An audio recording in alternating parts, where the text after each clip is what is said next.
오늘 제가 준비한 말씀은 요 고린도후서 12장이었습니다. 그래서 셋째 하늘에 올라간 바울이 주의 환상과 계시를 말하노라가 그 말씀의 흐름을 보니까 바로 고린도후서 12장이 정결한 처녀로 한 남편 그리스도에게 중매하려 함이라 하세요. 그러면 우리들은 먼저 창세기 3장에 하와를 생각을 하는데 그 하와를 그렇게 보지를 말고 오늘날에 지금 시대가 6,000년이 마무리되고 7,000년에 새천년이 열어지는 이제로 보게 되어지면 초림 오셨고 또 예언대로 사생활 공생활 다 마치시고 돌아가셔서 영광의 보좌에 아버지께서 살리셔서 오르신 다음에 보혜사 진리의 성령을 보내주십니다. 그러면 그 보혜사 진리의 성령 안에서는 마태복음 28장에 세상 끝날까지 너희와 항상 함께 있으리라 하시면서 아버지와 아들과 성령의 임재가 이미 완성된 말씀을 하시고, 그리고 이제 보좌 오른편에 보혜사 진리 성령을 2000년의 역사 속에서 오신 면에서의 그 오늘날 이때의 정결한 처녀로 한 남편 그리스도에게 중매하려 함이라. 그러면 오늘 목사님께서 말씀을 해주신 초교파, 초중단, 초교리 해서 성경 66권에서 말씀하고 계시는 전체를 실현할 수 있는 하나님 자체 씨를 온전하게 영접할 수 있는 정결한 처녀로 볼 때 그 처녀가 육의 본성에서 거듭나는 영적인 신부만 될까요? 영의 계시와 인도 속에서 거듭나져서 그 안에 요한복음 1장에 아버지 품속에 독생하신 하나님이 나타나셨다고 하는 그 예수님의 실체는 십자가를 지셨지만 본체는 아버지와 하나이신 그 예수 그리스도 안에서의 생명의 신부로는 볼 수 없을까요? 그리고 저는 오늘 목사님 말씀 속에서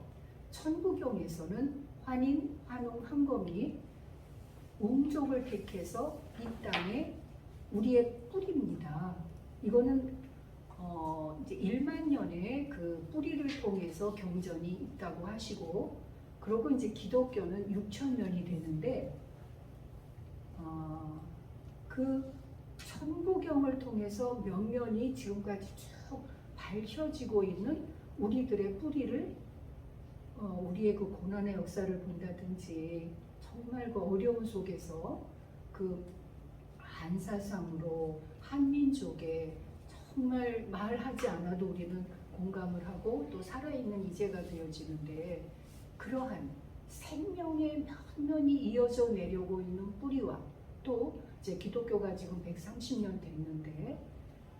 사회적으로 기여한 게 엄청 많죠. 의료, 선교, 학교 이루 말할 수 없습니다. 그런 속에서 오늘날 정말 거듭난 기독교인의 생명 주체, 성령 정체, 영생 실체의 공동체가 이루어진다면 오늘날 이렇게 삼일절도 우리가 이제 또 거기도 또 다른 의견들이 있으시더라고요. 그런데 어쨌거나 목사님들 함께 하시면서 선언했고, 그리고 지금도 그 기독교 목사님들의 정신, 삶 이루 말할 수 없습니다. 그런 속에서 한민족의 뿌리는 뿌리대로 계속 흐르면서 그 성경의 특별 계시를 통해서 우리가 이제 본래 자체 안에 있던 온전한 세계에서 말씀으로 계시면서 독생자를 보내주셔서 그것이 성경 66권의 이제 역사가 되어지는데, 그 역사 속에 우리가 정결한 처녀로 그 하나님 자체 말씀의 씨를 온전하게 영접할 수 있는 우리 자체 한 사람 한 사람이 되어질 때 사도 바울이 고백한 것처럼 그리스도 안에 있는 한 사람을 아노니 그가 몸 안에 있었는지 몸 밖에 있었는지 나는 모르거니와 하나님은 아시느니라. 그러니까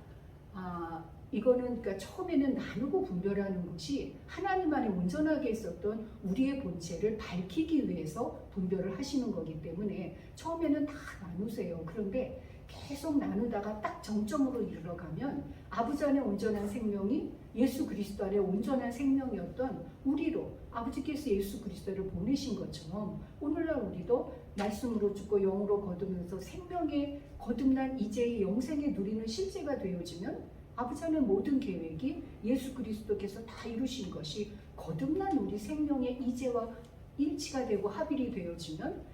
아버지께서 예수 그리스도에게 모든 것을 위임하신 것처럼 오늘도 이 시대에 우리가 소명과 사명으로 어떻게 보면 창세기 1장에 6일 창조 7일 안식해서 여호바 하나님께서 흙에 코에 생기 생명에서 여호와의 숨으로 생명이 되게 하셨는데 거기서는 밑으로 내려가잖아요. 다시 말하면 문제가 있는 속에 그 고린도 후서 11장에 정결한 천은데 미혹이 되어서 내려간 것처럼 계속 밑으로 가는데 거기는 한없이 문제가 있거든요. 그런데 거기서 딱 그리스도와 함께 죽고, 근데 그 십자가의 죽음도 자기 십자가가 있고 예수님이 지신 십자가가 있고, 그리고 십주로 주와 함께 죽고 살았으면 목사님들도 증거를 해주셨지만 외현에 이렇게 분별되고 보는 건 있어도 내 중심에서는 있고 없고 되고 안 하고를 사실은 논의되어지지 않습니다. 그리고 그 중심에서는 있고 없는 게 아니라 아버지 하나님 독생자 예수 그리스도 안에서는 항상 있던 것으로 나타나기 때문에 정말 듣는 것마다 보는 것마다 나타나는 것마다 기쁨이 되어지죠. 왜냐하면 하나님 안에 있던 것이 내 안에서 부활되어져서 늘 넘쳐지니까 거기는 이미 어떤 일반 계시 속에서 되어진 나의 육적인 본성하고는 사실은 있으면서도 초월되어진 면이죠. 그거는 한 분 한 분들이 체험을 하셔서 다 체험이 되시리라 보고, 그 아버지의 생명 안에서의 온전함이 어떻게 우리들 안에서 바울이 삼층천의 주의 환상과 계시를 보는 것처럼 계시록 21장에 처음 하늘 처음 땅 떠나가고 새 하늘 새 땅이 다시 보니 바다도 있지 않은 속에 이제 영적인 풀이 해석을 목사님들 너무 잘하시니까 위로부터 나리는 거룩한 성새 예루살렘이 고린도 후서 1장에 말씀하고 계시는 정결한 처녀 한 남편께 중매하려고 하는 그 단장한 신부가 아버지 자체의 본체 안에 있던 온전한 우리의 본체 신체 예수 그리스도의 씨를 영접할 수 있는 우리의 근본의 모습으로 보면 우리는 그 살아계신 하나님 자체 씨가 온전하게 영접이 되어져서 곧 6천년 완성되고 7천년 새 시대를 열어가는 이제에 그 말씀의 씨가 영접한 온전한 한 사람의 거듭난 영 안에 생명 안에 아버지와 아들과 본래 하나였던 그 온전함이 우리들 안에서 온전하게 생명 성령 진리의 말씀으로 나타나서 그 삶을 기뻐하시는 것이 이제 정결한 처녀 한 남편에서 되면서 그렇게 될 때 주의 환상과 계시를 보는데 거기서 또 바로 육체의 가시를 말씀하세요. 바울은 그러한 속에서